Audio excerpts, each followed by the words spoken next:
Rekam ya. Baik, selamat pagi, salam sejahtera. Syukur alhamdulillah bahwa pagi hari ini kita bisa diberikan kesempatan oleh Allah untuk melakukan kegiatan eh, mengajar ya, proses belajar mengajar tentang dengan topik kesiapsiagaan dan tanggap darurat kecelakaan nuklir. Eh, kita mengharapkan semuanya dalam keadaan sehat walafiat ya. Baik, sebelum kita mulai, saya mengucapkan alhamdulillah bahwa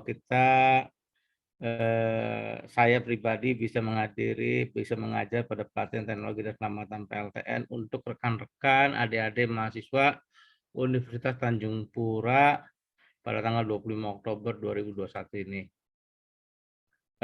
Sebelumnya, kalau tidak kenal maka tidak sayang, nama saya Lukman Hakim ya, jabatan saya sebagai Direktur Direktorat Inspeksi Instalasi Bahan Nuklir Bapeten.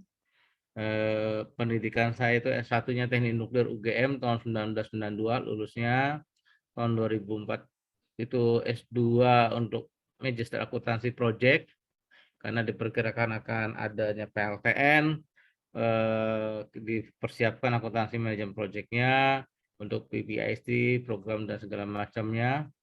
Kemudian tahun 2029-nya saya ngambil lagi S2-nya Magister Engineering untuk yang di UGM. Kompetensi yang saya miliki itu kapasitas building dan nuclear knowledge management, lead auditor, nuclear safety and security, physical protection system untuk nuclear installation, EPR. EPR itu emergency preparedness, aging management, pipeline and welding inspector, AIMS, asset integrity management system, dan RBI risk based inspection. Pengalamannya dari tahun 2021, kemarin saya tanggal 22 Juli saya diangkat sebagai direktur, kemudian DI 2BN, kemudian untuk tahun 2015 sampai 2021 sebagai kepala balai diklat, 2013 sampai dengan 2015 sebagai Kasub I2N, kemudian 2011 sampai 2013 itu Kasub KN, KN itu kesiapsiagaan nuklir, kemudian tahun 2000 sampai 2011 itu Inspektur IBN.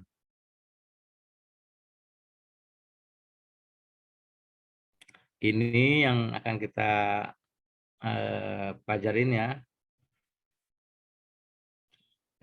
Tujuannya memahami konsep ya, kesiapsiagaan penanggulangan kedaruratan nuklir sesuai dengan standar peraturan yang berlaku. Konsepnya ya, yang penting konsepnya, karena adik-adik Universitas Tanjung Pura ini di Pontianak ya, betul ya? Iya, Pak. Iya, Pak. Oke.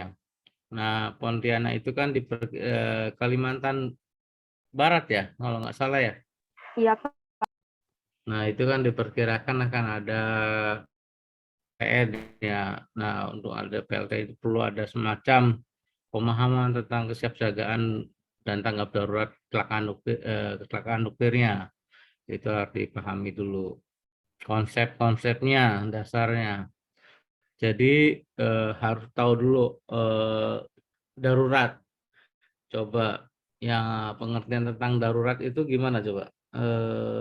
Bu Yeni, pemahaman tentang darurat gimana Bu Yeni? Sering dengar kan kata darurat, Iya, Pak. Kayak keadaan yang tidak terduga gitu, Pak.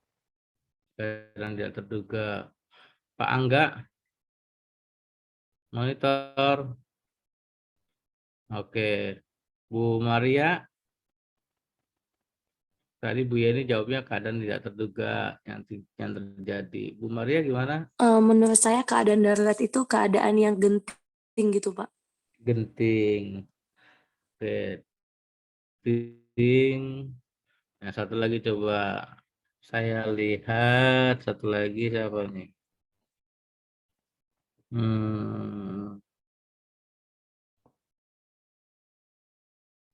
Tri Indah, Tri Indah Wulandari.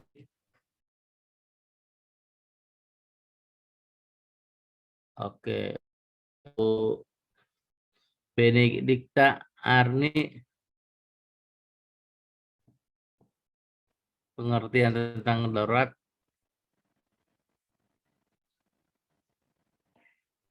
Oke.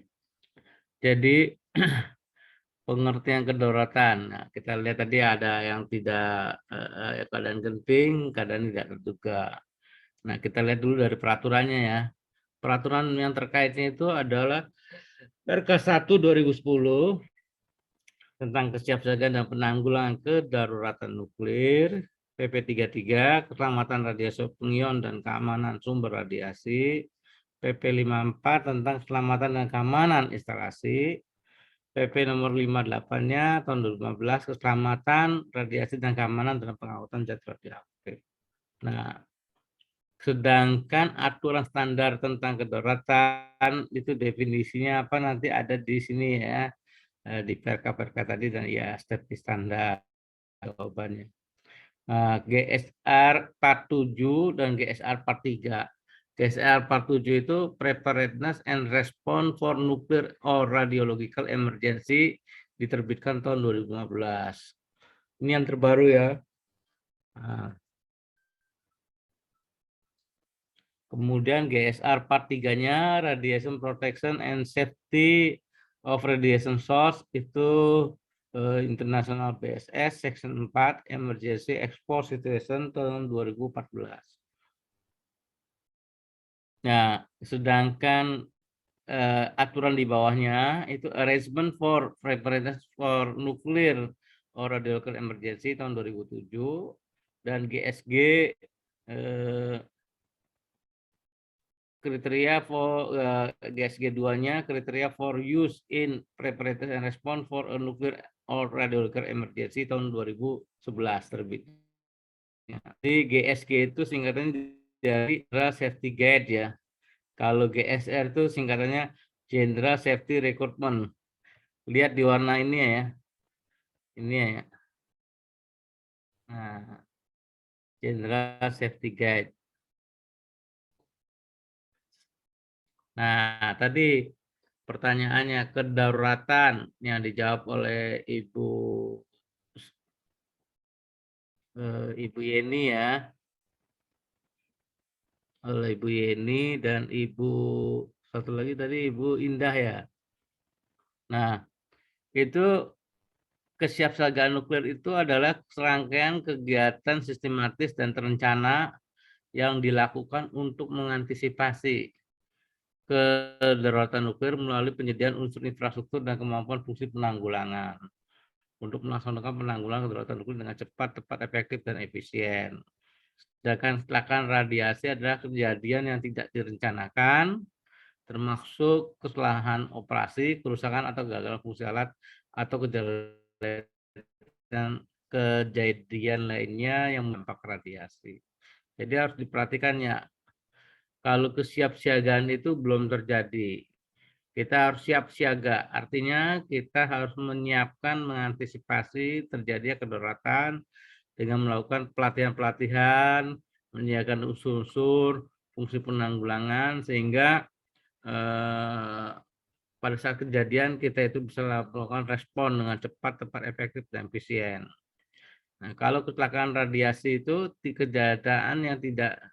kejadian tidak direncanakan atau tidak diantisipasi, tadi kata Ibu Yeni ya, itu bisa disebabkan oleh kerusakan kegagalan fungsi alat. Nah, kecelakaan radiasi itu tentang kesiapsiagaan. Kalau kedaruratan nuklirnya itu kalau udah mengancam bahaya, mengancam keselamatan manusia, itu namanya kedaruratan nuklir. Mengancam keselamatan manusia, menimbulkan kerugian harta benda atau kerusakan lingkungan hidup sebagai akibat dari kecelakaan nuklir atau kecelakaan radiasi. Nah, itu dinamakan kedaruratan nuklir. Jadi yang namanya darurat itu kalau udah mengancam hidup ya, mengancam masyarakat, hidup dan segalanya.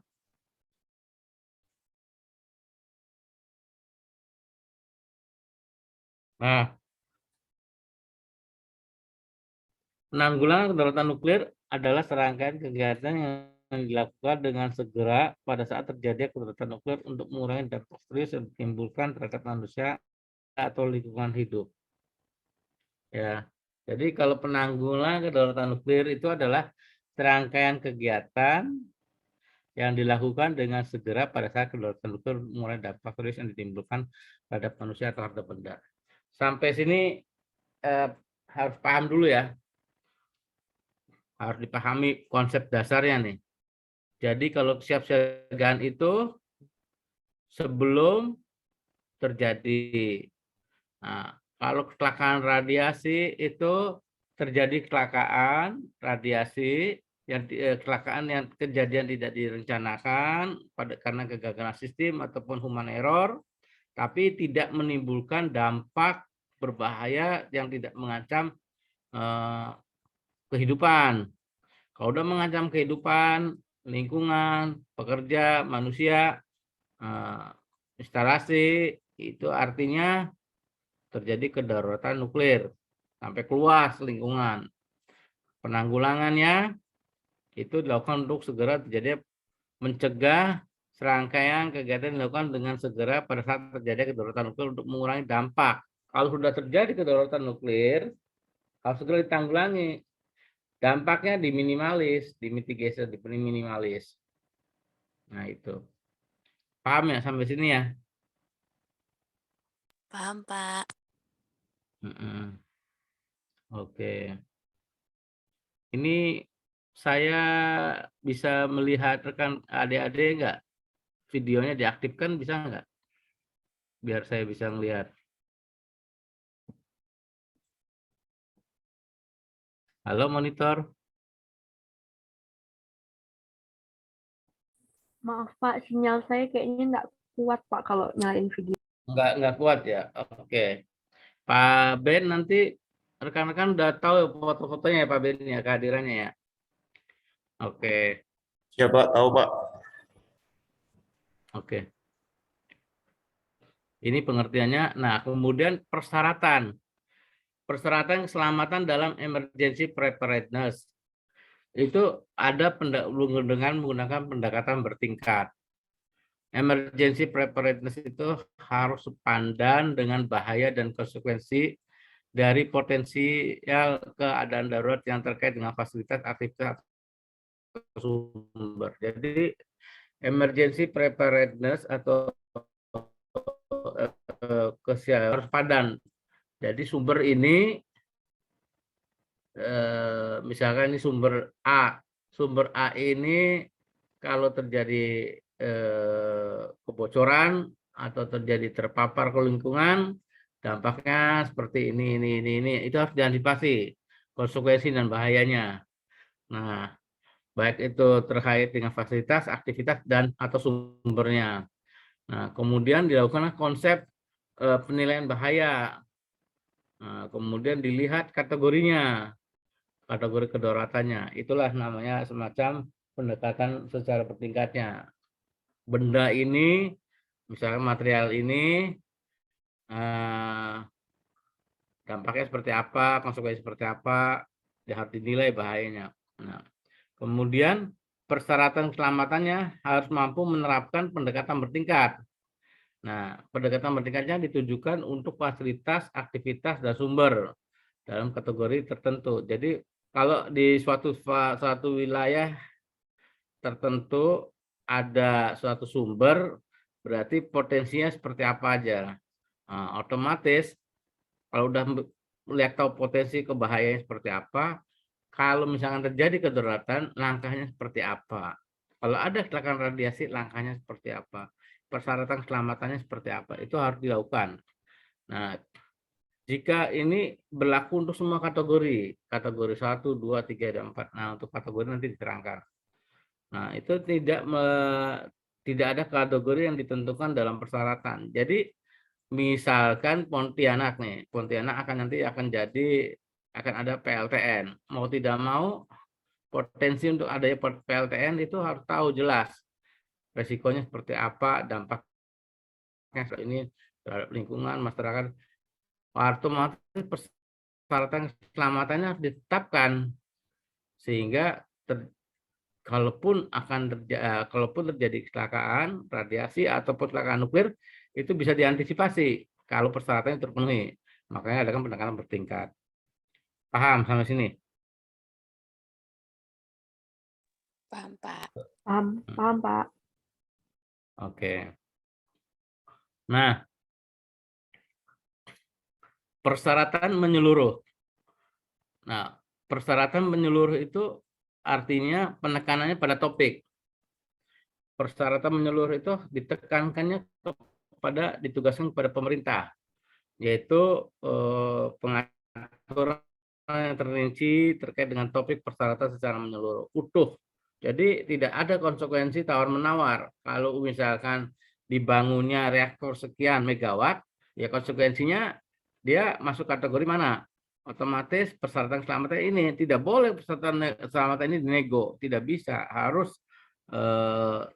dipenuhi secara sedapat mungkin, terus wajib mutlak. Nah, kemudian sedapat mungkin ditugaskan ke organisasi yang relevan, kecuali tanggung jawab ada di beberapa organisasi secara bersamaan. Nah, organisasi yang relevan itu seperti apa?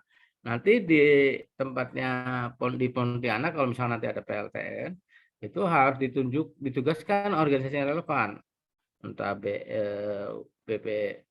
BPBD-nya, bagian Pemda membentuk tim khusus yang berkaitan dengan kesiapsiagaannya, kesiapsiagaan kedaulatan nuklirnya, dan tidak ada hierarki di antara persyaratan. Jadi ini pokoknya semua levelingnya kalau udah keselamatan berkaitan harus dipenuhi, tidak ada hierarki.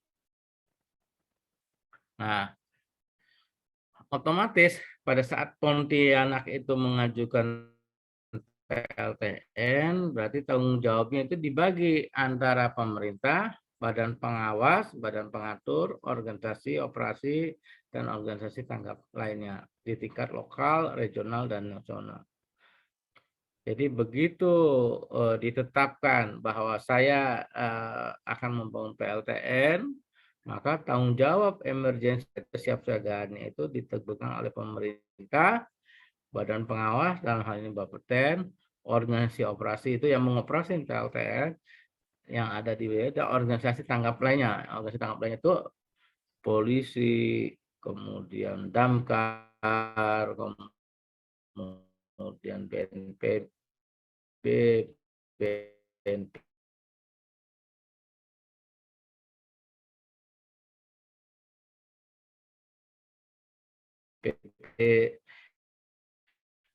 Dinas Kesehatan, dan sebagainya di tingkat lokal, regional, nanti diterangkan.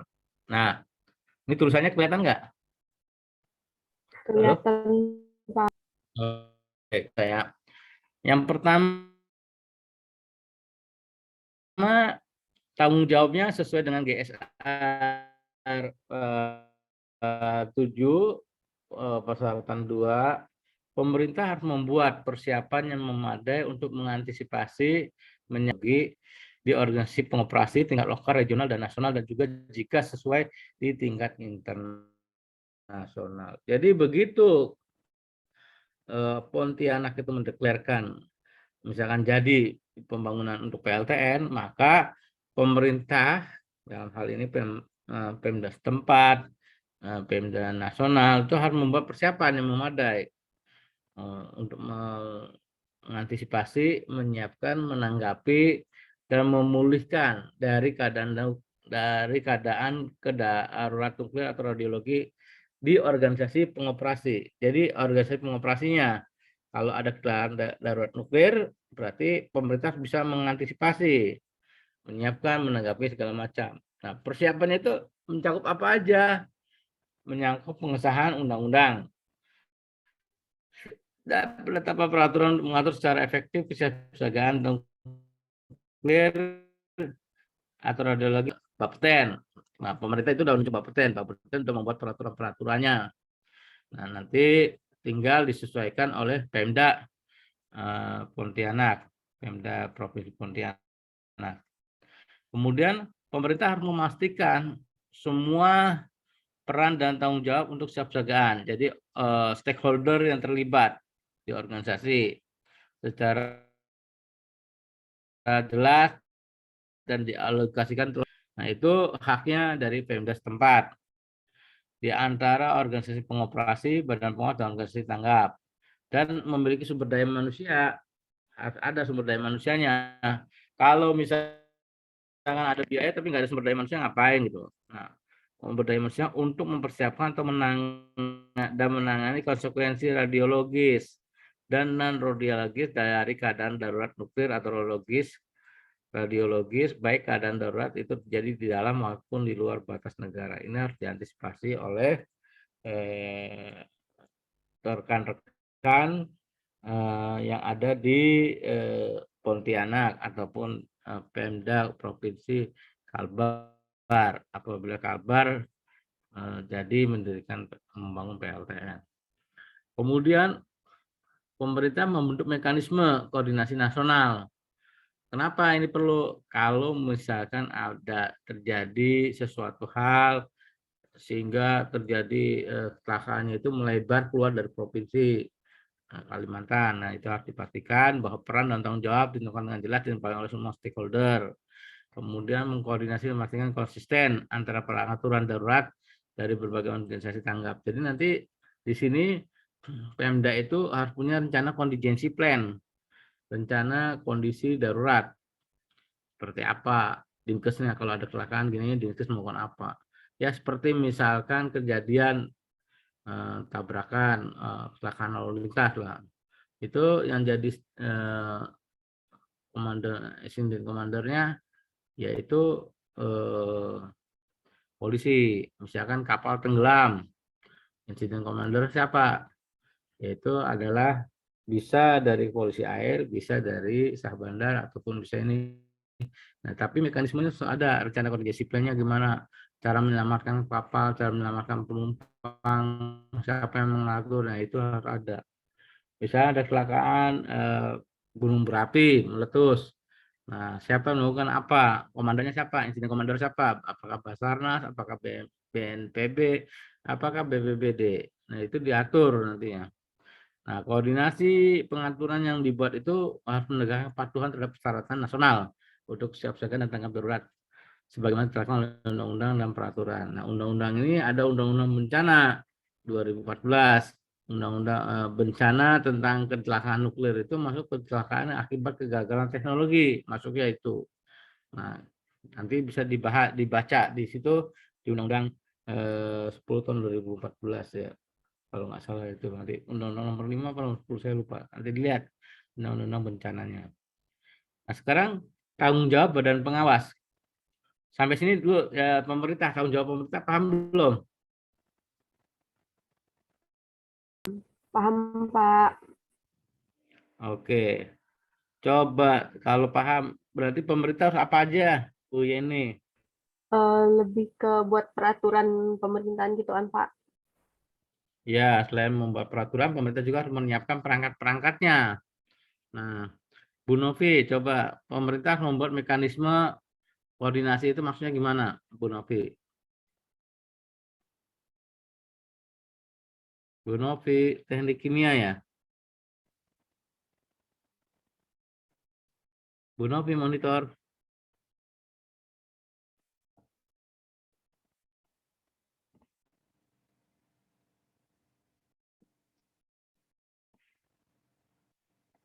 Oke.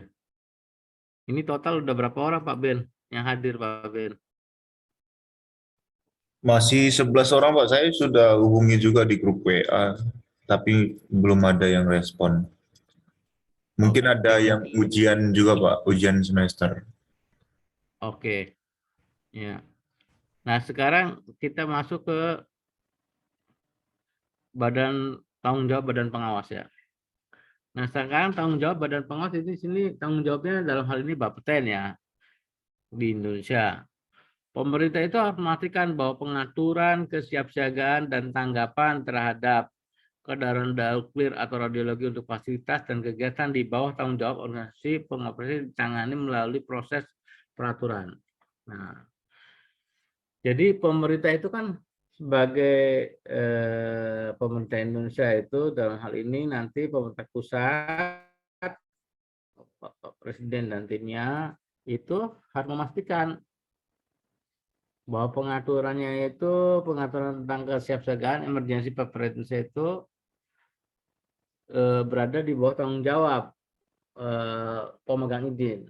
Dalam hal ini adalah perusahaan yang nanti akan mendirikan PLTN di Pontianak.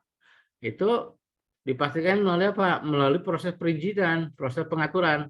Kalau proses pengaturannya udah bagus, terpenuhi.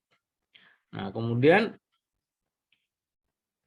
Badan Pengawas juga haruskan menetapkan atau mengadopsi peraturan dan panduan untuk menentukan prinsip, persyaratan, dan kriteria terkait untuk keselamatan yang menjadi dasar penilaian atau keputusan dan tindakan peraturan. Nah, kemudian pemerintah pusat itu menugaskan Badan Pengawas, Bapeten. Nah, Bapeten itu harus menetapkan dan mengadopsi peraturan dan panduan. Mengadopsi dari mana? Dari IAIA. Nah, menetapkan peraturan-peraturan IAIA ini sesuai enggak untuk apabila diterapkan di Indonesia. Diadopsi dengan menentukan prinsip, persyaratan, dan kriteria terkait dengan keselamatan yang menjadi dasar penilaian, keputusan, dan tindakan yang ada di dalam peraturan. Paham sampai sini? Jadi IAIA punya peraturan, tadi yang disebutkan ada General Safety, kemudian ada General Safety Guide, dan segala macamnya. Itu nanti diadopsi oleh Badan Pengawas.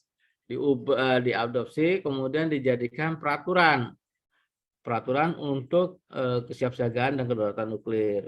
Apakah peraturan itu nanti diimplementasikan oleh para pemegang izin? Dalam hal ini adalah perusahaan yang mendirikan PLTN. Nah, peraturan tersebut harus mencakup prinsip, persyaratan, dan kriteria terkait dengan kesiapsiagaan. Jadi prinsip, persyaratan, dan kriteria.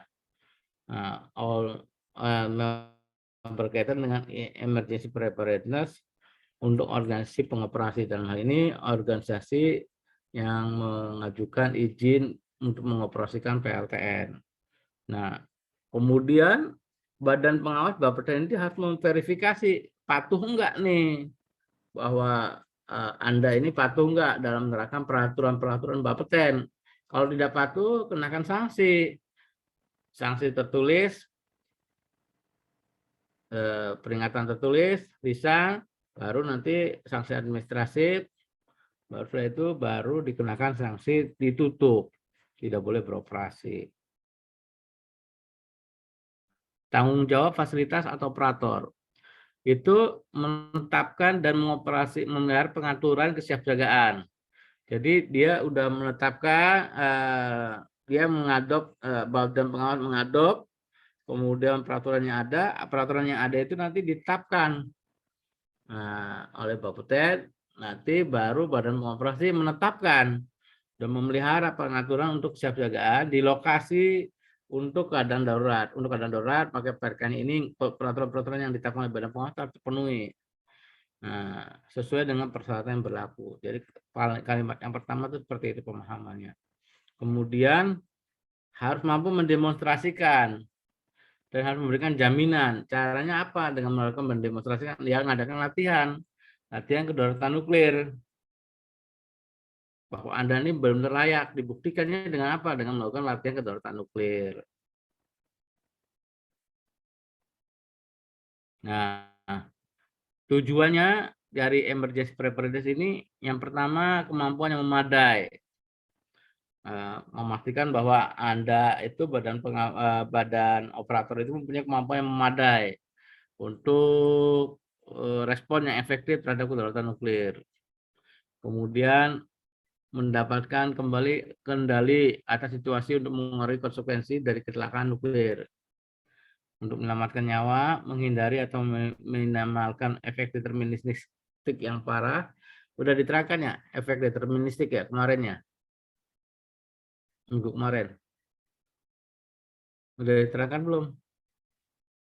Sudah, Pak. Oke. Deterministik, stokastik. Nah, untuk memberikan pertolongan pertama, memberikan perawatan medis kritis, mengurangi resiko efek stokastik, menjaga informasi publik, dan menjaga kepercayaan publik. Nah, ini paling susah. Sampai sekarang itu agak susah. Gampangannya agak susah. Orang kalau udah mendengar nuklir, bayangannya apa? Coba. Bu Bom. Oh, Bu Indah langsung ngomong bom. Karena apa? Muncul pertamanya. Pertama kali munculnya nuklir itu dalam bentuk bom nuklir Hiroshima, Nagasaki.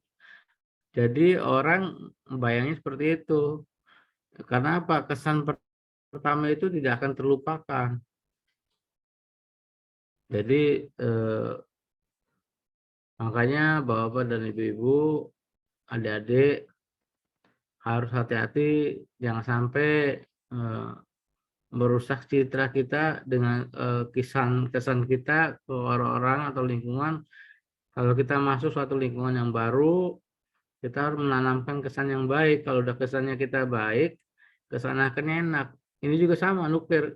Nuklir itu karena kesannya bom, jadi untuk meyakinkan masyarakat itu susahnya minta ampun gitu. Nah, kemudian untuk mengurangi sejauh dapat dipraktikkan konsekuensi non radiologis untuk melindungi properti dan lingkungan. Jadi untuk melindungi properti dan lingkungan, untuk mengurangi konsekuensi non radiologis sejauh yang dapat dipraktikkan, sejauh dapat dilakukan. Kemudian untuk menyiapkan untuk dimulai kembali aktivitas sosial sejauh kita mampu untuk dipraktekkan. Jadi tidak mungkin lah kalau udah ada kecelakaan kembali ke negara kembali ke kondisi asal itu nggak mungkin. Pasti ada, tidak mungkin kembali seperti kondisi awal, tapi minimal mendekati sejauh mungkin dapat dipraktekkan. Nah, persyaratan keselamatan dalam emergency preparedness yang ketiga yaitu harus dipenuhi hal-hal yang perencanaan darurat dimulai. Yang pertama itu sistem manajemen darurat. Kemudian penetapan peran dan tanggung jawabnya siapa. Kemudian melakukan penilaian bahaya. Kemudian melakukan strategi perlindungan seperti apa. Ini. Jadi tadi udah berkaitan dengan peraturan dan segala macam. Mulai dari pemerintah, badan pengawas, dan organisasi pengoperasi. Maka sebelum dimulai harus punya sistem manajemen darurat. Jadi nanti rekan-rekan adik-adik kalau ada pembangunan PLTN ditanya sistem manajemen daruratnya mana gitu. Bapaknya pasti nanya itu. Kemudian peran dan tanggung jawabnya siapa aja gitu. Peran dan tanggung jawabnya siapa aja, mana aja gitu loh. Nah ini harus ada. Kemudian ada lagi penilaian bahaya. Teknik strategi perlindungan seperti apa itu harus jelas. Kalau nggak jelas nggak akan bisa diajukan. Ini harus diajukan oleh Bapeten ya.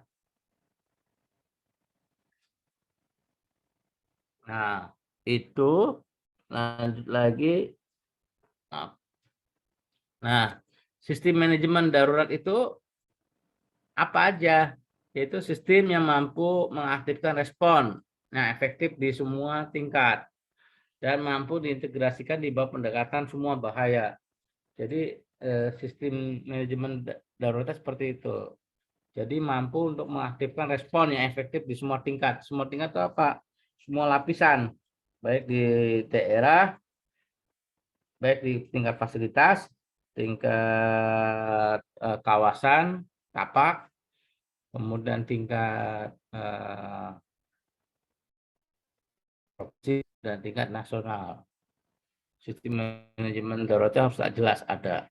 Kemudian perannya, peran dan tanggung jawabnya dalam emergency harus jelas. Peran pemerintah daerah, peran pemerintah pusat, peran badan pengawas, peran organisasi pengoperasi dan organisasi tanggap daerah, organisasi tanggap yang ada di baik di tingkat lokal, provinsi maupun nasional. Itu harus jelas. Kemudian mekanisme koordinasinya harus ada. Nah, peran dan tanggung jawabnya mekanisme seperti apa? Siapa melakukan apa? Kalau ada kejadian kecelakaan, siapa yang jadi insiden komandor, siapa yang menjadi wakilnya, siapa yang jadi ini harus jelas. Kemudian koordinasinya seperti apa? Konsisten untuk pengaturan di semua tingkatan. Kemudian penegakan dan kepatuhan. Nah, penilaian bahaya. Tadi kan di sini ada penilaian bahaya ya. Tadi ini kan baru 2 nih, sistem manajemen darurat dan peran tanggung jawab. Jadi nanti kalau untuk PLTN yang akan diajukan harus ada 4 ini. Penilaian bahaya. Penilaian bahaya yang terkait dengan fasilitas, kegiatan atau sumber dalam ataupun di luar batasan suatu negara untuk mengidentifikasi peristiwa-peristiwa dan bidang-bidang terkait di mana tindakan pelindungan dan tindakan tangkap lainnya mungkin diperlukan di dalam negara. Jadi penilaian bahaya, misalkan Pemda Ponti, Provinsi Ponti akan membangun PLTN. Jenisnya PLTN jenis apa, bahan bakarnya apa, jenisnya, kemudian tipe reaktornya seperti apa, itu harus jelas. Kemudian penilaian bahayanya harus ada dengan cara melihat udah ada belum kejadian seperti apa, mengantisipasinya, proven teknologinya gimana. Nah, kemudian kecelakaan-kecelakaan seperti apa yang pernah terjadi ataupun belum, kalaupun belum, dari rancangan dari vendor itu ada. Nah, tindakan yang akan efektif untuk mengurangi konsekuensi dari peristiwa yang ada. Nah, itu digunakan sebagai dasar untuk pendekatan bertingkat dalam mengimplementasikan persyaratan. Jadi nanti pada saat diajukan itulah Pemda itu, vendor itu nanti kan ngajukan tuh, ini tipe reaktornya seperti ini, bahan bakar seperti ini, dengan tapak seperti ini. Nah, itu harus diantisipasi. Kalau misalkan yang sering belanja di mall siapa aja? Teman-teman pasti sering belanja di mall ya, adik-adik ya? Halo? Iya, Pak. Iya, Pak. Nah, sering belanja di mall. Kalau belanja di mall tuh ada kan jalur evakuasi. Kalau lift tidak bisa digunakan atau dalam kondisi kebakaran, larinya kemana? Iya kan? Iya, Pak. Nah, sama pembangunan PLTN juga seperti itu, harus diantisipasi. Ini kalau ada kecelakaan nuklir, nanti larinya kemana, kumpulnya masyarakat di daerah mana, evakuasi zonnya seperti apa, tempat berkumpulnya seperti apa, tempat perlindungan seperti apa, shelteringnya untuk para pekerja.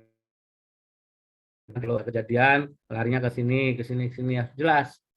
Masyarakat juga harus dikasih tahu juga, nanti ada kecelakaan gini lari kemana, itu harus jelas. Nah, mengembangkan peraturan lingkungan secara umum dalam EPR. Jadi seperti itu. Nah, ini jadi dalam merencanakan National Radiation Emergency Plan,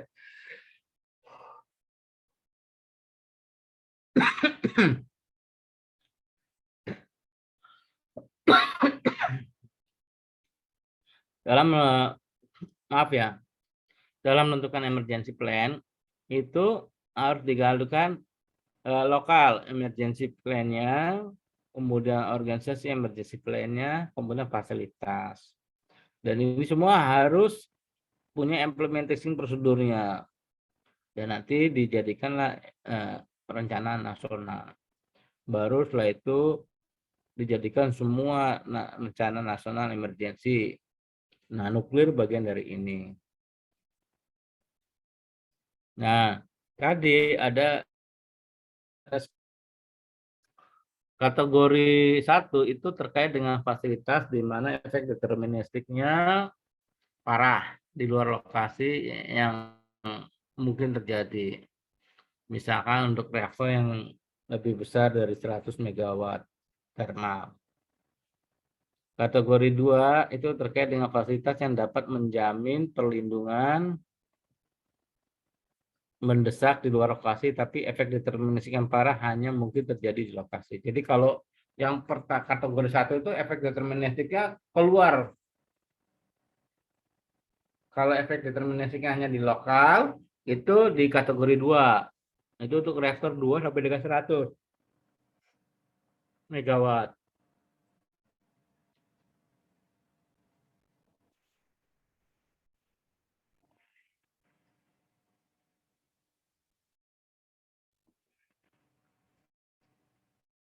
Kemudian kategori tiganya terkait dengan fasilitas yang hanya dapat menjamin tindakan perlindungan mendesak di tempat, efek kesehatan deterministik yang parah hanya mungkin terjadi di tempat saja. Misalkan fasilitas radioterapi. Ini ya gambarnya. Kemudian terkait dengan aktivitas dan sumber yang mengarah ke keadaan darurat di lokasi manapun. Ini mobile, bergerak, radiografi industri. Nah, kemudian terkait dengan area yang terkena kontaminasi lintas batas yang memerlukan respon cepat. Jadi misalkan ada terjadi kemarin kayak Chernobyl itu kan melintas batas Plumnya ataupun Fukushima. Nah itu masuk ke dari PLTN tetangga. Itu masuknya kategori 5. Paham ya pemahamannya ya. Kalau deterministiknya itu melewati kawasan masuk kategori berapa? 1. Siapa yang jawab tuh? Yang menjawab siapa? Jenny, Pak. Ini kalau hanya di lokalan aja di sekitar fasilitas Kategori 2. kategori 2. Kalau yang mungkin terjadi di tempat harus perhatikan ya kalimatnya di luar lokasi, kemudian yang mungkin terjadi di tempat harus perhatikan. Jadi kalau lokasi itu areanya luas. Kalau di tempat itu di satu titik aja ya harus perhatiin ya. Dan ada yang juga perhatiin di lokasi yang di mana saja. Di lokasi manapun bebas. Nah, itu masuk ke kategori 4 karena dia bergerak mobile radio industri. Ini kategori-kategorinya. Nah, strategi perlindungannya seperti apa? Strategi perlindungannya seperti ini. Serangkaian tindakan perlindungan dan tindakan respon lain yang dibenarkan dan dioptimalkan darurat nuklir untuk memenuhi tujuan tanggap darurat. Jadi strategi perlindungannya itu ya kita itu membuat strategi bagaimana menyelamatkan manusia, melakukan pekerja, masyarakat dan lingkungan. Intinya seperti itu. Nah, untuk itu dikembangkan pada keadaan siapsiagaan. Untuk itu dikembangkan pada tahap kesiapsiagaan berdasarkan hasil penilaian bahaya dan potensi konsekuensi keadaan darurat. Nah, itu disiapkan semuanya.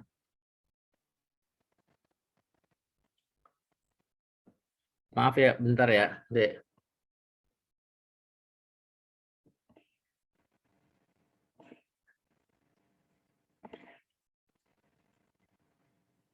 Halo Pak Cipta. Oh, bentar nanti saya kirim ya. Bawajir 1 2 3 4. A-nya Akeong ya. ZIR. Iya.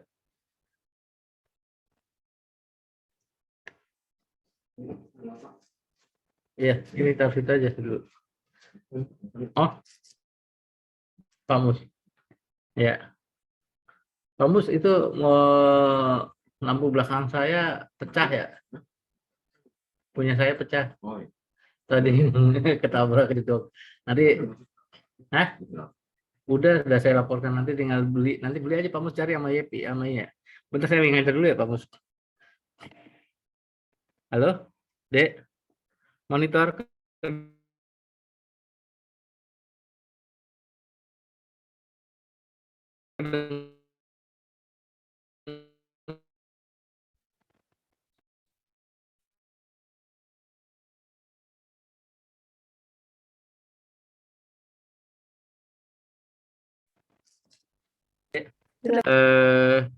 lanjut lagi. Oh, share-nya hilang ya malah ya.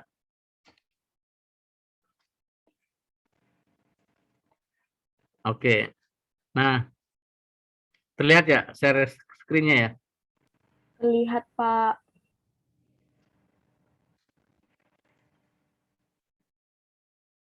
Nah, ini tadi strategi perlindungannya. Ini untuk dikembangkan pada tahap kesiapsiagaan berdasarkan penilaian hasil penilaian dan potensi konsekuensi dari keadaan darurat jika terjadi. Nah, ini harus strategi perlindungan harus mengantisipasi ada tahapan kesiapsiagaan, tahapan apabila terjadi kondisi bahaya, potensi bahayanya. Dan harus strategi ini harus melibatkan semua pihak yang berkepentingan. Nah, untuk itu diimplementasikan aman dan efektif dalam menanggapi keadaan darurat melalui pelaksanaan pengaturan yang direncanakan sebelumnya. Nah, GSR 2 2002 itu intervensi yang dibenarkan dan dioptimalkan untuk tindakan apapun. Tujuan tanggap darurat, tingkat intervensi untuk dosis sebenarnya dapat dihindari dengan mengambil tindakan tertentu. EAL, OIL, dan indikator yang dapat diamati lainnya di tempat. Nah, ini kalimatnya agak membingungkan kalau orang belum paham nih. Pemahaman intervensi tahu nggak? Intervensi itu tindakan untuk memastikan meminimalis ya. Intervensi, maju ke dalam, jangan kamu intervensi kata-kata orang tuh. Jangan kamu masuk ke dalam. Nah, intervensi yang dibenarkan dan dioptimalkan untuk tujuan tanggap darurat. Tingkat intervensi untuk dosis sebenarnya dapat dihindari dengan mengambil tindakan tertentu. Nah, intervensi boleh dengan mengambil tindakan tertentu diminimalis dengan cara emergency activities level, EAL, oil operation intervention level, kemudian dan indikator yang dapat diamati lainnya di tempat. Jadi intervensi itu dibolehkan, tapi tidak boleh melewati yang lainnya.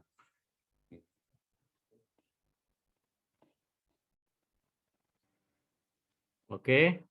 Kemudian di sini terlihat deh, yang lingkaran merah kelihatan nggak? Terlihat, Pak. Kelihatan, Pak. Oke. Nah, GSR bagian 7, GSR 7 bagian 3 dan GSR bagian 7, kemudian GSR bagian 3, GSG 2 2011 menyatakan bahwa strategi perlindungan yang dibenarkan dioptimalkan itu adalah dasar tindakan dalam mengambil tindakan. Jadi dalam mengambil tindakan itu digunakan strategi perlindungan dengan dipastikan bahwa tujuan tanggap darurat itu akan harus tercapai. Kemudian kriteria umumnya ataupun dosis yang diterima itu juga harus diperhatikan. Jadi misalkan setelah kejadian ataupun pada saat kejadian terjadi darurat, maka dilihat si A ini dapat dosisnya berapa. Kalau misalnya dia dapat dosis yang melebihi batas ambang, maka diambilkan tindakan intervensi dan segala macamnya. Nah, untuk itu harus diperhatikan adalah diproyeksikan. Kalau kecelakaan darurat, terjadi kecelakaan darurat, diproyeksikan si A, si B, si C atau di wilayah ini akan menerima dosis berapa. Nah, dilihat untuk itu dilakukan intervensi. Intervensi seperti apa? Memberikan KI atau segala macam. Nah, hal ini seperti ini harus dilakukan.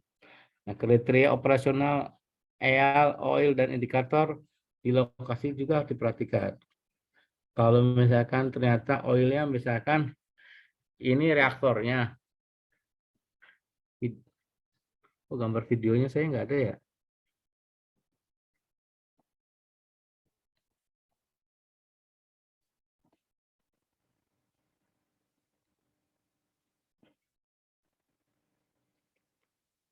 Bentar deh. Oke. Nah, misalkan ini wilayah yang terkena dampak, ada lingkaran kan. Nah, itu diperhatikan di daerah sini ini adakah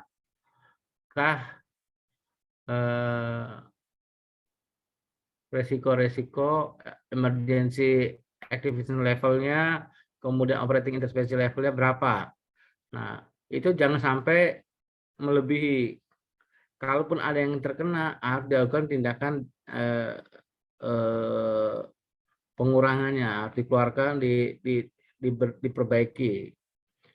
Nah, seperti itu. Kemudian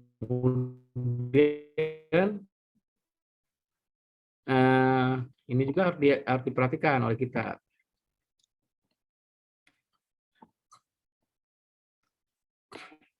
Nah, tingkat referensi dalam hal dosis residu itu adalah sebagai dasar menghitung efektif tindakan dan optimasi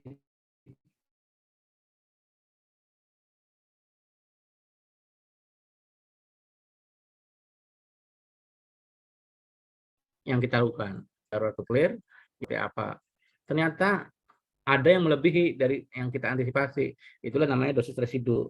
Nah, ini berarti efektif enggak tindakan kita terhadap ini? Kok si A ini masih dapat lebih? Kenapa? Itulah dipastikan untuk mengukur tindakan optimasi dan tindakan efektif kita. Tindakan-tindakan telah kita lakukan itu efektif apa enggak? Paham maksud sini sampai sini? Kalau nggak ngerti tanya loh. Soalnya ke belakangnya agak lumayan. Kalau nggak ngerti kita diskusi sini dulu. Paham nggak? Kalau nggak ngerti Pak, tanya ya.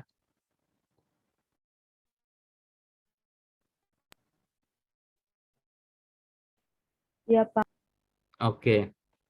Nah, kedaruratan tadi. Kedaruratan itu ada di tingkat tadi saya sudah terangkan, di tingkat fasilitas, di tingkat provinsi, di tingkat nasional. Nah, kalau terjadi kedaruratan itu melampaui dasar dari desain yang ditetapkan, maka pemegang izin itu harus mendeklarasi. Nah, kemudian kalau di tingkat provinsi itu terjadi kalau misalkan di tingkat fasilitas itu ternyata pemegang izin sudah mendeklarasi terjadi kecelakaan, ternyata setelah ditindaklanjuti tidak bisa, mengakibatkan laju dosisnya 5 mikrosievert per jam, tiap 10 menit terjadi di batas tapak, ataupun konsentrasi aktivitas udara itu setara 5 mikrosievert per jam, maka harus dilakukan deklarasi kedaruratan oleh gubernur. Nah, jadi misal ini kan kawasan nuklir nih. Begitu ada kecelakaan, ini instalasi nuklir nih. Itu PI itu harus bertanggung jawab melakukan tindakan-tindakan untuk memitigasi, minimalis jangan sampai daruratan ini menyebar kemana-mana. Kalau tetap nggak bisa, dia menyebar luas, maka dilihat kalau laju dosisnya itu 5 mikrosievert per jam setiap 10 menit di batas tapak tuh maksudnya gini, suatu punya batasan tapaknya. Itu biasanya batas tapak tuh 5 kilo kiri kanan dari instalasi nuklir. Nah, itu kalau udah di batas tapak itu sampai bunyi diukur 5 laju dosisnya 5 mikrosievert tiap 10 menit di batas tapak dan konsentrasi aktivitas udaranya setara 5 mikrosievert per jam, maka gubernur dalam hal ini gubernur deklarasi kedaruratan. Nah, kemudian terjadi eskalasi setelah diambil tindakan diambil alih oleh provinsi untuk meminimalis jangan sampai menyebar, ternyata provinsi nggak mampu. Begitu provinsi nggak mampu, ternyata naik nih dari 5 mikrosievert setiap 10 menit itu naik terus deng sampai 500. Kalau udah 500 mikrosievert per jam setiap 10 menit pada batas tapak ataupun konsentrasi aktivitas udara itu setara 500 mikrosievert per jam, maka Bapak Presiden harus melakukan deklarasi kedaruratan. Dengan ini menyatakan bahwa terjadi kedaruratan nuklir di tingkat nasional. Tok palu, jebret. Kalau sudah mendeklarasikan tingkat nasional, berarti dilihat nanti IAEA masuk apa enggak. Kayak Jepang kan Fukushima gitu. Udah enggak, dia enggak sanggup, pemerintah mendeklarasikan, kemudian dinyatakan dalam skala INES-nya di atas 4 bahkan 7, kalau udah gitu berarti masuklah bantuan dari negara lain. Dan itu atas dasar rekomendasi dari Badan Pengawas. Nah, kemudian penanggulangan. Penanggulangan di tingkat fasilitas, provinsi, nasional, dan kejadian khusus. Penanggulangannya seperti apa? Apabila terjadi kecelakaan kedaruratan nuklirnya itu di fasilitas, maka penanggulangannya dipimpin oleh pemegang izin, dalam hal ini kepala instansinya, dan harus melakukan laporan berkala setiap 2 jam ataupun 3 jam. Statusnya gimana, harus dimonitor, dilaporkan kepada Bapeten. Kalau kejadiannya itu udah sampai level provinsi, maka dipimpin oleh kepala BPBD sebagai insiden komandernya. Nah, kemudian kalau sudah bisa mampu ditangani, maka dilakukanlah deklarasi berakhirnya kedaruratan oleh gubernur dengan pertimbangan dari Bapeten. Jadi kepala BPBD yang memimpin, Bapeten sebagai advisor, Bapak Gubernur sebagai leadernya juga. Nanti kalau udah dinyatakan kalau udah tidak ada kecelakaan oleh dengan pertimbangan dari Bapeten, maka kepala BPD lapor kepada gubernur, maka gubernur akan melakukan deklarasi. Kalau di tingkat nasional, penanggulangannya dipimpin oleh BNPB, kemudian kalau misalnya sudah diatasi, setelah konsultasi dengan Bapeten, kepala BNPB melaporkan kepada Presiden bahwa kedaruratan nuklir bisa diatasi, maka Bapak Presiden melakukan deklarasi bahwa kedaruratan nuklir sudah berakhir. Kalau kejadian khusus itu adalah Orpansos ya. Orpansos itu adalah untuk kegiatan-kegiatan ataupun aktivitas ataupun materi-materi yang tidak memiliki izin. Nah, itu maka dipimpin oleh Bapeten. Dan juga ada kontaminasi antar lintas batas.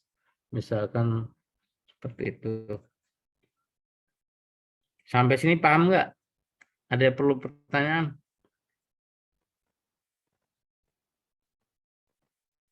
Belum ada, Pak. Kalau bertanya silakan di chat ya.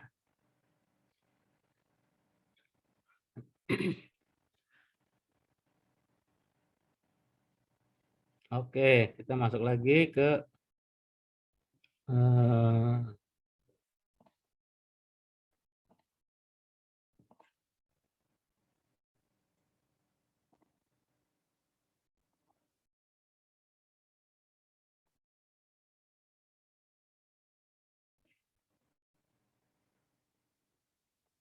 organisasi tanggap darurat nuklir. Organisasi tanggap kedaruratan nuklir itu ini organisasi penanggulangannya yang tadi sudah saya terangkan. Ketua pengendali pelaksana itu adalah stakeholder terkait. Kalau untuk wilayah nasional tadi dipimpin oleh BNPB, kalau tingkat daerah oleh PBD, kalau untuk instalasi oleh PI, pemegang izin. Nah, ini nanti dilihat ya di Perka 1 2010-nya. Nah, ini struktur komandonya.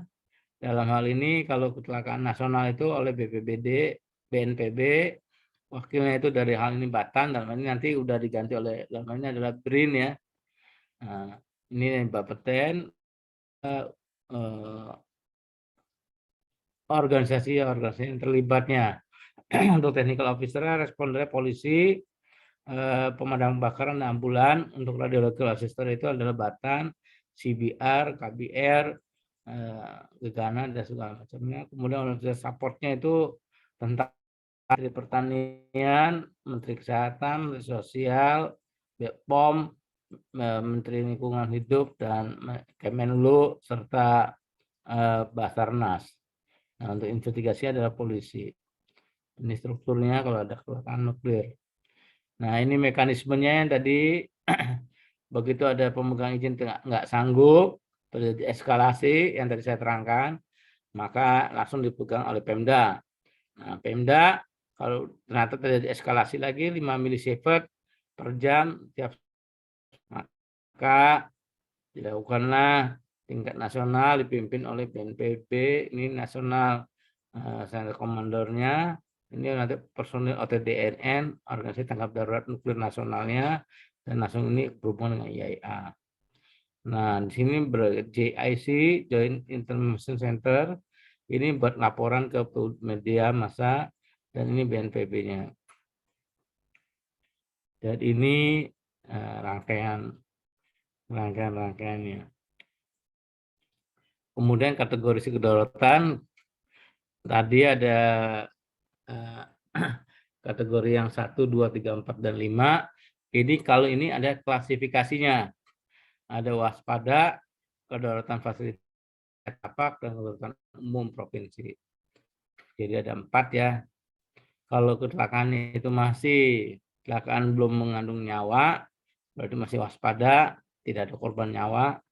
Kalau udah kedaulatan fasilitas, kalau udah muncul nyawa korban di tingkat fasilitas, ternyata ada korban, berarti masuk ke kedaruratan, ternyata masih bisa diatasi.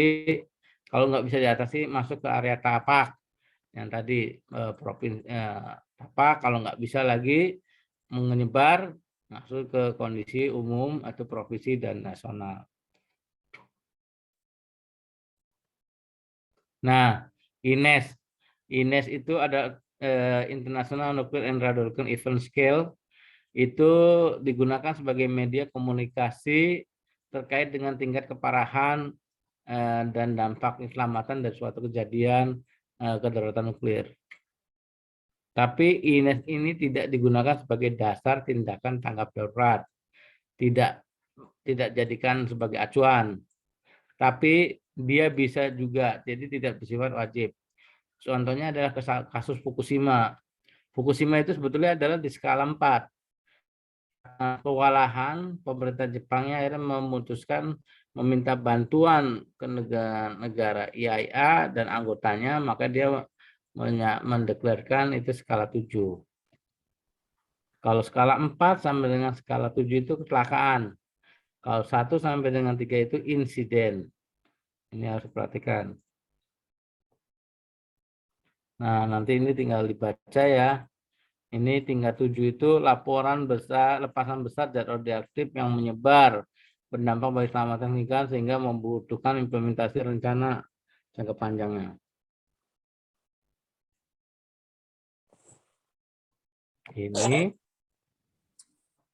Ini penanggulangan kedaruratan nuklirnya.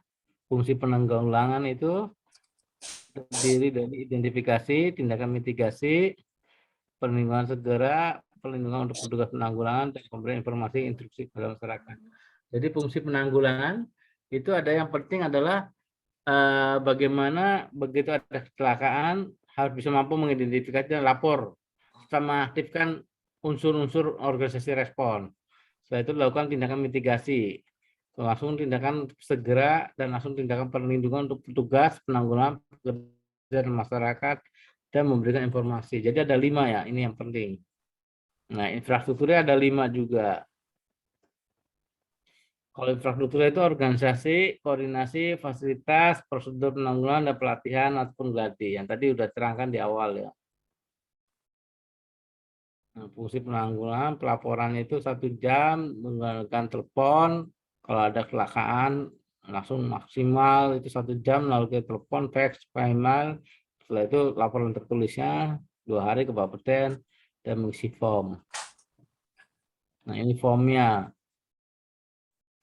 Pada tanggal berapa, jam berapa, instansinya apa, alamatnya di mana, lokasinya, nama pelapor seperti apa. Nah, ini pelaporan kedaruratannya seperti ini, nanti bisa dilihat di websitenya bapeten.go.id, kontak kami. Nah, tindakan penanggulangan, tindakan mitigasi itu melakukan dalam hal kedaruratan nuklir, maka pemegang izin melakukan tindakan mitigasi, mencakup akses ke pengkaji. Nah, demikian di pasal 36-nya, nanti dilihat di PRK 1, kemudian tindakan mitigasinya di PRK pasal 37-nya juga ada. Nah, ini untuk pengangkutan zat radioaktif. Kalau yang ini untuk daruratan terkait sumber radioaktif. Nah, ini konsep operasi. Yang tadi kan ada, nah ini tadi kan waspada ya. Nah, tindakan konsep operasinya seperti apa di sini. Nah, itu untuk kelas waspada berarti operator harus mementingkan prioritasnya adalah penolongan. Pokoknya yang penting penyelamatan jiwa itu prioritas. Nah, aktifkan organisasi tanggap darurat, karena ini waspada berarti insiden maksudnya. Skala Inersia skala 1 sampai dengan 3 dan masih bisa diatasi. Mitigasi kejadian abnormal dan lakukan survei lingkungan. Kalau konsep operasinya itu untuk kedaruratan fasilitas, berarti udah ada korban. Nanti lakukan penyelamatan jiwa. Karena definisi kedaruratan tadi di awal adalah apabila sudah menyangkutkan korban jiwa.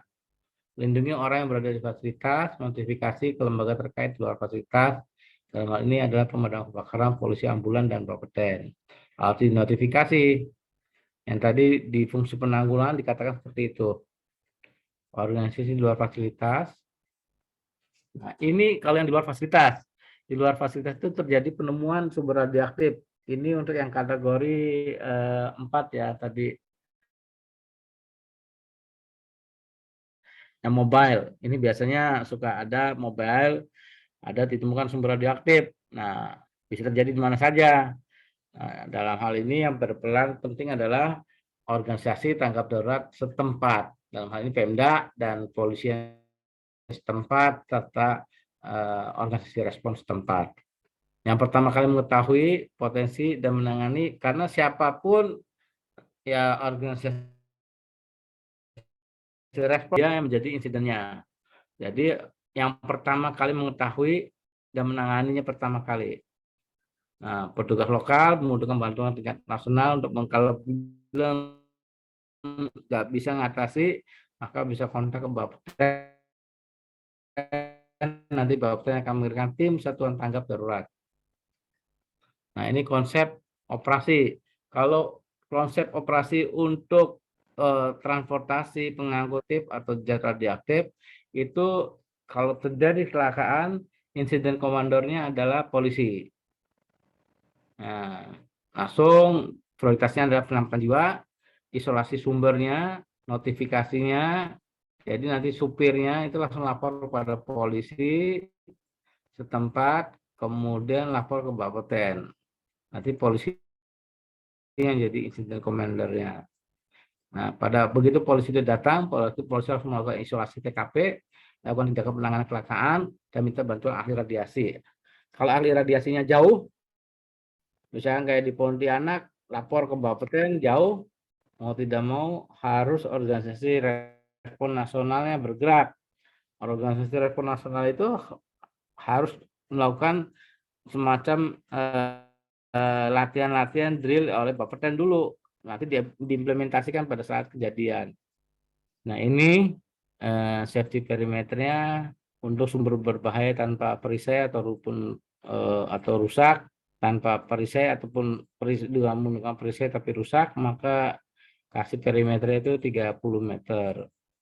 Kalau terjadi tumpahan besar dari sumber berbahaya, maka radiusnya perimeternya itu radiusnya 100 meter. Kalau terjadi kebakaran, ledakan, ataupun asap, maka yang ada sumber di kebakaran ada sumber radioaktif, maka radiusnya itu 300 meter. Kalau dicurigai ada bom, potensi bom kotor meledak ataupun tidak meledak, maka digunakan radius perimeter itu 400 meter atau lebih. Karena untuk mengantisipasi efek dari ledakan tersebut.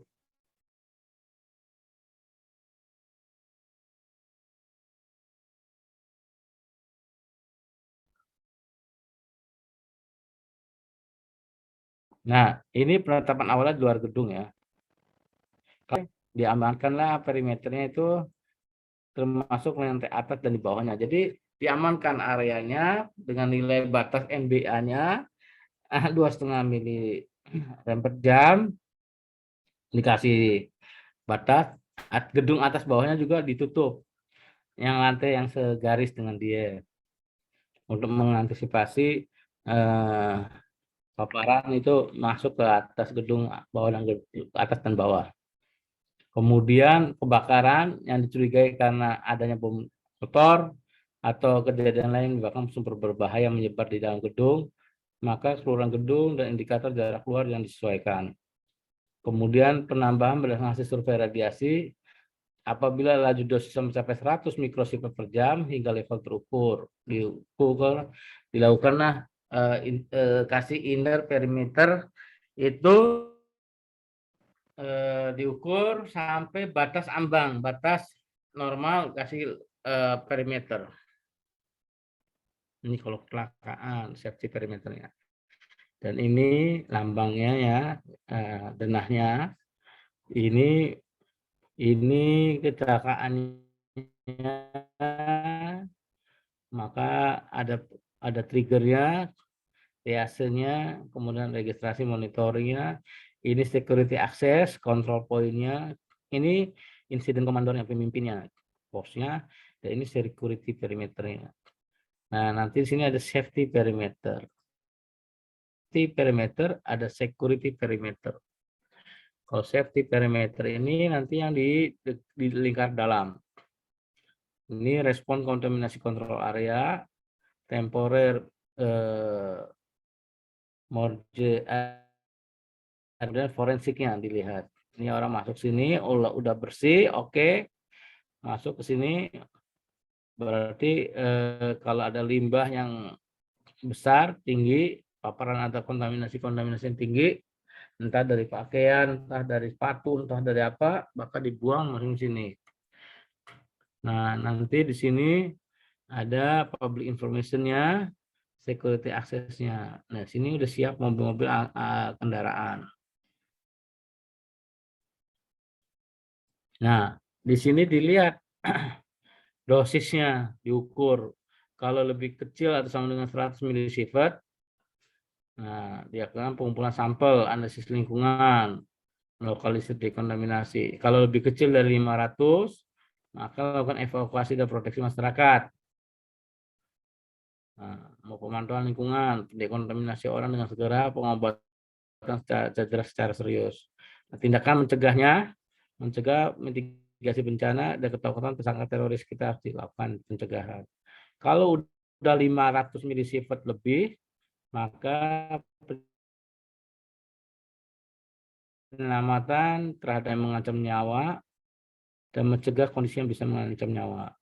Nah, catatannya dosis ini dapat terlewati pada kondisi tertentu di mana manfaat untuk orang lain jelas lebih besar pada resikonya. Ini seperti ini. Paham nggak sampai sini?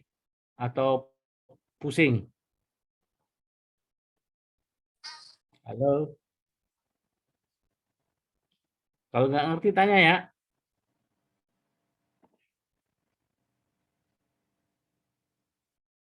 Ini harusnya 4 jam nih, dikasihnya 2 jam. Ada Pak Angga? Pak Angga?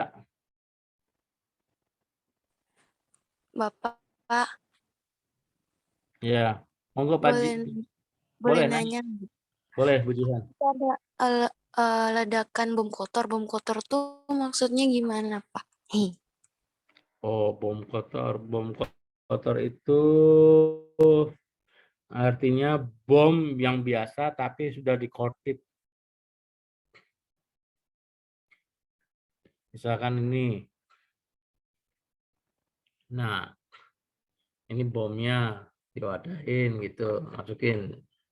Nah, tapi dimasukin ini diisi oleh serbuk-serbuk zat radioaktif.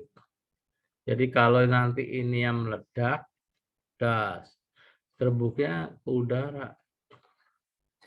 Serbuknya ke udara terhisap oleh kita, jadilah bom kotor. Itu yang paling ditakutin oleh Amerika, oleh kita. Orang kan nyangkanya biasa aja kan, ada ledakan, karbit, mercon, boom, debunya kemana-mana, sangkanya debu biasa. Makanya tiap kali ada peledakan, itu yang masuk itu yang pertama itu dulu sebelum ada yang polisi belum diajarin, itu kita Bapeten masuk. Kayak kejadian GW Marriott dulu itu Bapeten dulu yang masuk. Ngukur, habis ledakannya itu kita ukur. Ada paparan radiasi enggak? Paparannya melebihi batas enggak? 3 kali backgroundnya misalkan 1, ternyata telah diukur lebih dari 3, batasnya kan 3 kali. Berarti ada paparan radiasi yang berlebih radioaktif, berarti bomnya itu menggunakan zat radioaktif. Kalau bomnya menggunakan wilayah tersebut dengan cara memberikan jangan sampai tersebar serbuknya itu. Arah anginnya kemana, kita tentukan dulu arah anginnya pada saat kejadian. Kita melakukan pemantauan, kita telusurin siapa aja, orang-orang mana aja yang ada di arah angin tersebut.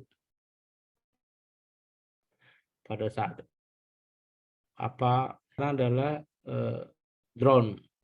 Orang memanfaatkan drone, melemparkan serbuk zat radioaktif ke atas. Orang kan nyangkanya drone biasa aja.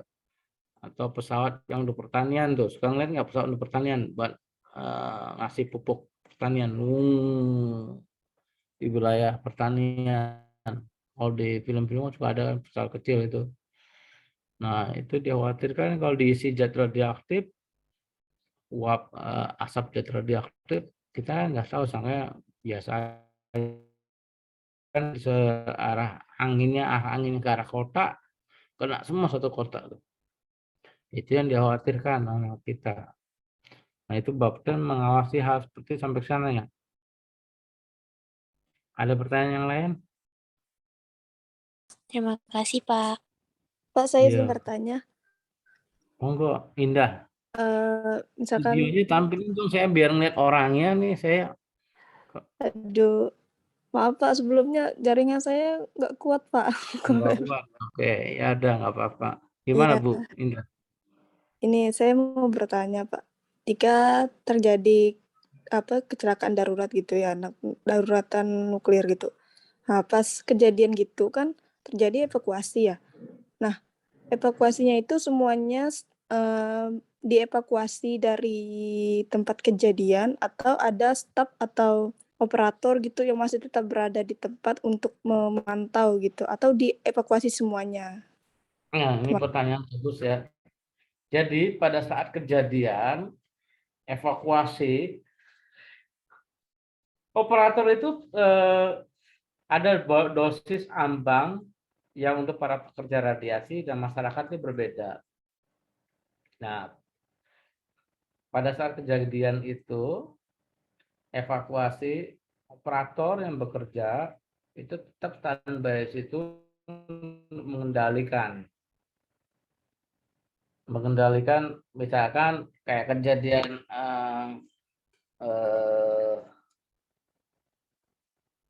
yang terjadi kemarin itu, contohnya kalau yang kemarin tsunami Fukushima itu karena panik ya, ada tsunami tinggi, walaupun Jepang itu negara hebat tapi tetap aja manusiawi ya, panik. Tapi yang terjadi itu akhirnya apa, karena saking paniknya pemadam pompa itu terendam, itu harusnya si operator itu pompa itu nggak berjalan, kemudian earthquake sistemnya bekerja, shutdown, bahan bakar itu jatuh ke bawah, reaktor itu berhenti. Tadi yang nanya siapa? Bu Indah ya? Ya Bu Indah. Iya Pak. Nah, Bu Indah, pernah nggak Bu Indah masak dengan menggunakan kompor? Pernah Pak. Yang pakai sumbu. Pernah Pak. Cara matiin sumbu kompornya gimana? Cara matiin kompornya? Ya tinggal kan ada pengendalinya itu, tinggal diputar sampai sumbunya masuk ke dalam semuanya gitu. Kan ada minyak paling bawahnya itu. Terus ya? Pas diputar semua, sumbu masuk ke dalam minyak semuanya, perlahan-lahan apinya mati. Soalnya kan paling kecil, sumbunya nggak panjang lagi gitu. Nah, terus ya? Udah mati, Pak.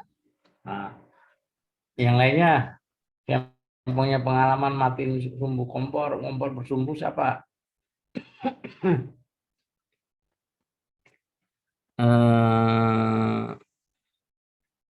Benedikta Arni punya pengalaman nggak? Atau Fiona, ini ibu-ibu nih, atau Novi punya pengalaman nggak matiin kompor pakai sumbu? Jadi gini, pada matiin kompor sumbu itu Bu Ida emang udah betul, tapi kan kadang-kadang orang harus mengepret di air, di percikan air ya, Bu Indah ya. Oh ya, jika sulit sih. Hah? Jika sulit dipadamkan menggunakan air, Pak. Nah, jadi gini, yang namanya reaktor nuklir itu juga sama. Begitu terjadi gempa bumi atau tsunami, itu desainnya itu sudah namanya earthquake system. Itu batang kendali turun, jebret. Begitu batang kendali turun, sumbu kompor itu turun, apa yang terjadi? Panas dari bahan bakar nuklir itu masih ada. Itu harus didinginkan oleh air, dipercikan air kalau di sumbu kompor itu. Nah, karena kalau di sumbu kompor itu kan karena udara terbuka jadi dingin dengan sendirinya. Kalau ini kan kalau di kejadian yang kemarin tuh desain dari reaktor Fukushima itu dia tertutup dalam vessel. Panas berlebih, pompa ngalir nggak bisa karena pompanya terendam, apa yang terjadi? Terjadi uap panas berlebih. Uap ini makin menekan vessel. Nah, operator saking paniknya, apa yang terjadi? Operator itu melakukan rilis safety valve secara karena panik dia harusnya itu pelan. Kayak kita pernah main dengan nggak atau ponakan. Bu, siapa yang pernah bermain dengan balon dengan ponakan? Niup balon, balonnya langsung dilepas, langsung dilepas, terus terbang nggak balonnya? Nah, itu terbang balonnya. Itu juga sama.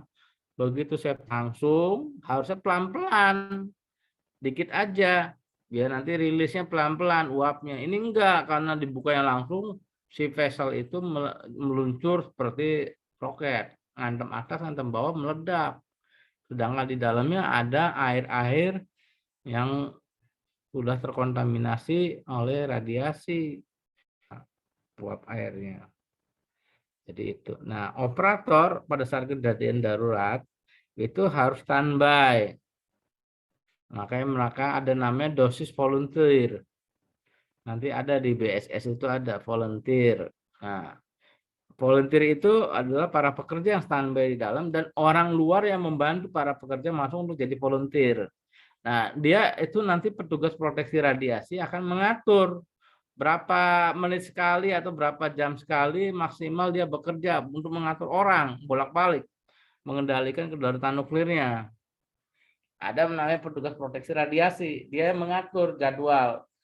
Oh, sekian menit dia masuk, sekian menit keluar, ganti orang, A+. Nah, itu operator tetap. Nah, orang lain yang di luar itu keluar. Jadi pada saat kejadian itu ada orang yang tetap bekerja.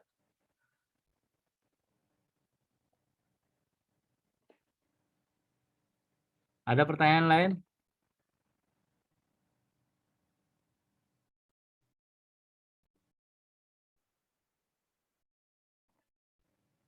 Ada pertanyaan lain? Masuk.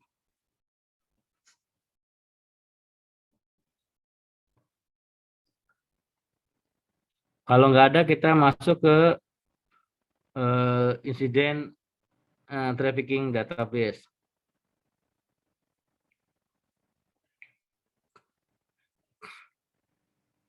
Nah, ini ITDB. ITDB itu insiden trafficking database ini adalah apabila ada kita bikin IAIA itu membuat organisasi yang insiden trafficking database ini untuk menginformasikan zat-zat ataupun sumber-sumber radiasi yang dicuri ataupun diambil ataupun yang hilang. Itu dilaporkan, dijadikan database. Jadi nanti kalau misalnya ada insiden, ada zat radioaktif masuk ke Indonesia, dilihat zat radioaktif ini berasal dari mana. Apakah dari negara mana? Kelihatan nantinya dari data ITDB.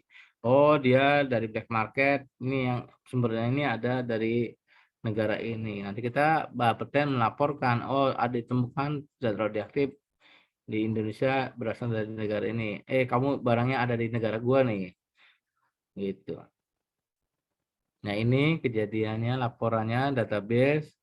Nah, yang sampai tahun 2012, yang terbaru itu 2000 belum keluar ya.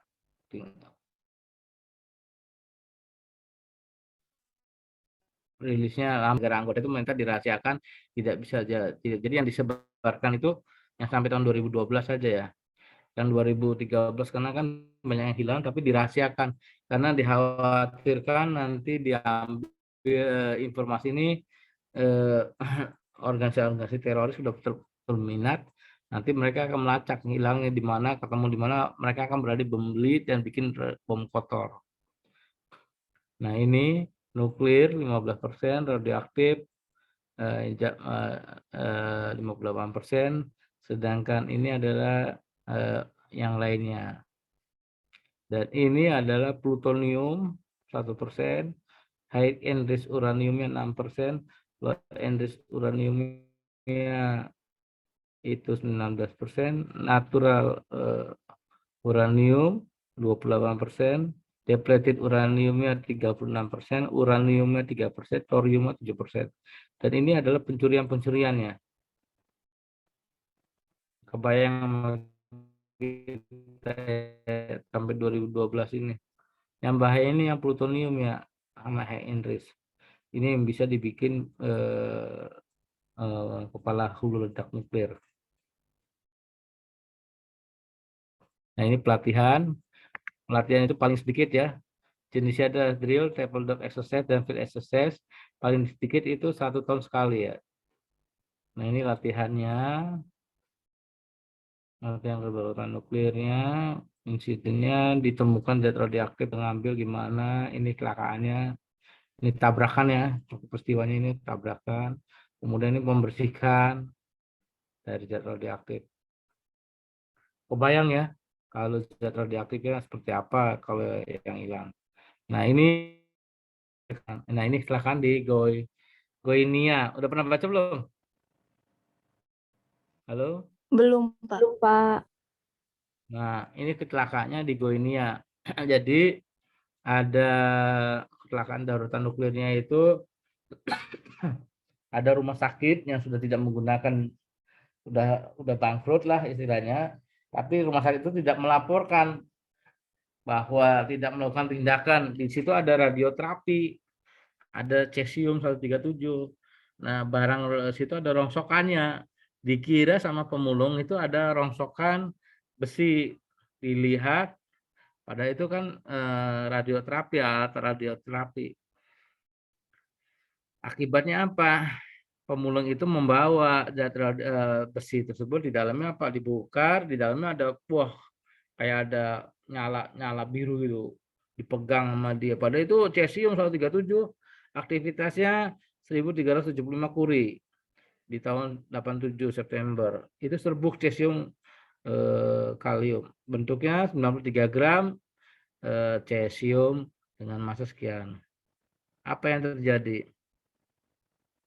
Nah, ini ceritanya. 2 orang masuk ke fasilitas lama, memindahkan assembly dari kepala mesin, diambil. Ini rumah sakit tuanya, barangnya awalnya barangnya seperti ini ya. Nah, kapsulnya sumber dipecah, dirusak, beberapa bagian ukuran besar dibagikan kepada keluarganya. Disangkanya batu akik.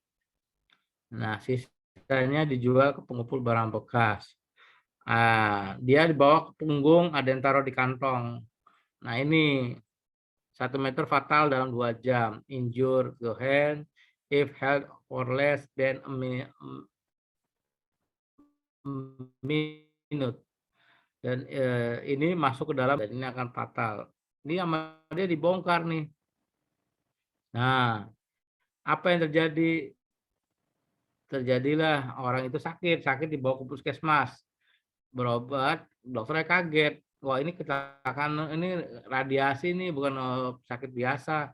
Akhirnya dicek rumahnya di mana, dilakukan survei radiasi, diperolehlah 112.000 masyarakat, dekontaminasi masyarakat yang terkontaminasi, triase dan penanganan medis, survei area, dekontaminasi area, dan pindahkan tanah yang terkontaminasi.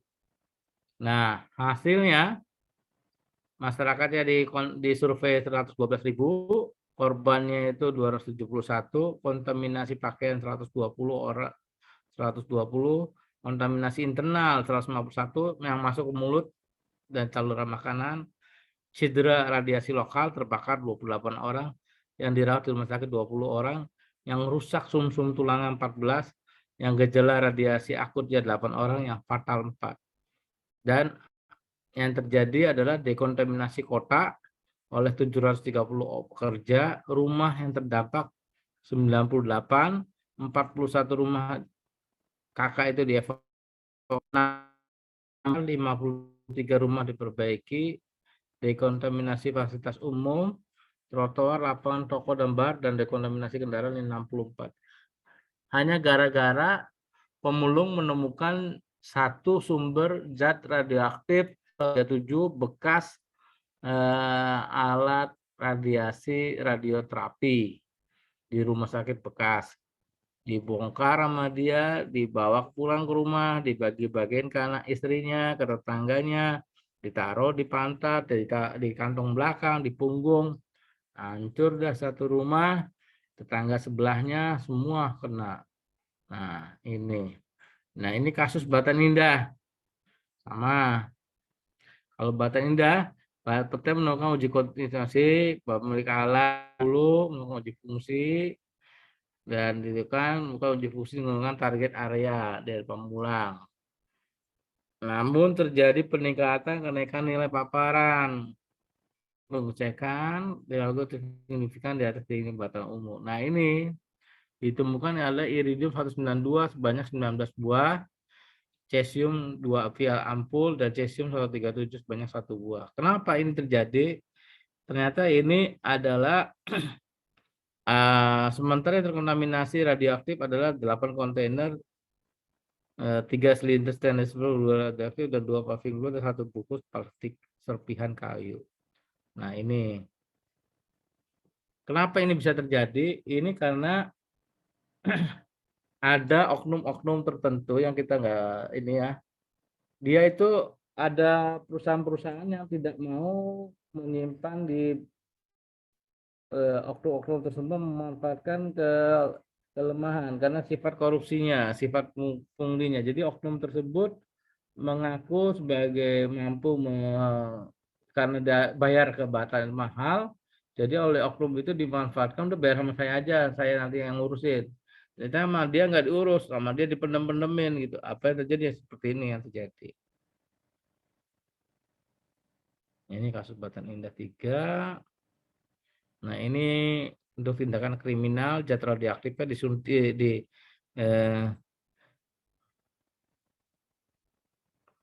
nah, ini di Rusia ya. Reporter TV menerima informasi senjata radioaktif disembunyikan di Ismailskov Park, Moskow, ditemukan kontainer cesium 137 terikat dengan dinamit. Ya, ini bom kotor tadi, yang tadi yang nanya bom kotor ya. Kemudian di Prancis mencoba membunuh pemilik perusahaan dengan disk radioaktif yang ditempatkan di bawah kursi mobilnya. Jadi sumber radioaktifnya taruh di bawah kursi mobil, jadi otomatis orang kan kena terpapar radiasi itu. Lama-lama kan sakit. Nah, kemudian ada lagi orang mencuri plutonium untuk meracuni mantan istrinya. Kemudian Viktor Litvinenko diracun dengan polonium 210. Ini Viktor Litvinenko ini adalah agen KGB ya. 210. Ini orangnya. Nah, ini responnya. Penemuan sumber hilang di Duri, sumber sekian, kita cari, lacak. Kemudian pengangkutan sumber yang tertanam sejak tahun 1989, sumbernya itu di Jadi PUPR itu beli alat untuk ngecek jalan dan segala macam. Waktu itu daripada alat itu pada nggak dipakai dan sumbernya itu ada sumber radiasi, akhirnya dicor beton, ditanam. Nah, untungnya waktu kita sosialisasi di satu daerah, ada bapak-bapak tua lapor, Pak, saya dulu kerja di ini bla bla bla bla bla, dicor bisa dipendam. Pendamnya di mana, Pak? Ternyata lokasinya udah menjadi musola. Wah, kita lacak, kita dapatkan, kita gali, dapat. Ini kejadiannya. Ini Fukushima Jepang.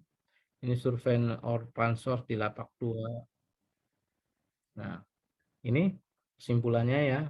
Jadi pertama itu dalam kecelakaan daruratan nuklir itu adalah penyelamatan korban.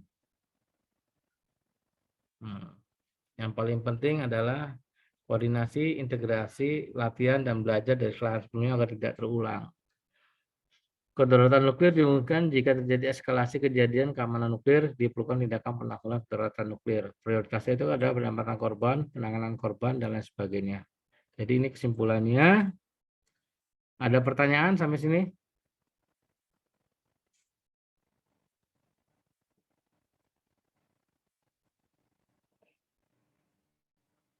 Ada pertanyaan, Bapak? Tidak. Pak Ben? Pak Ben monitor.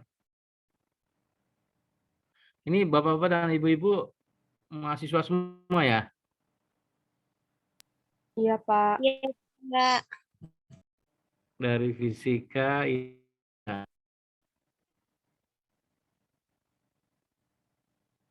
Ketua kelasnya Pak Angga, nggak ada suaranya nih Pak Angga. Pak Ben, monitor Pak Ben. Pak, baik Pak. Ya, udah jam saya udah selesai apa gimana?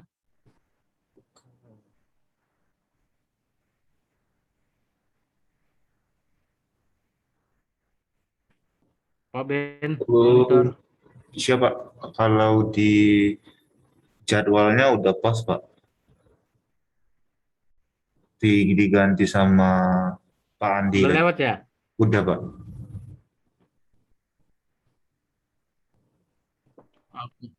Oke, terima kasih banyak Bapak dan Ibu-ibu. Saya mohon maaf apabila ada salah kata atau salah ucap. Wabillahi taufiq wal hidayah. Wassalamualaikum warahmatullahi wabarakatuh. Waalaikumsalam.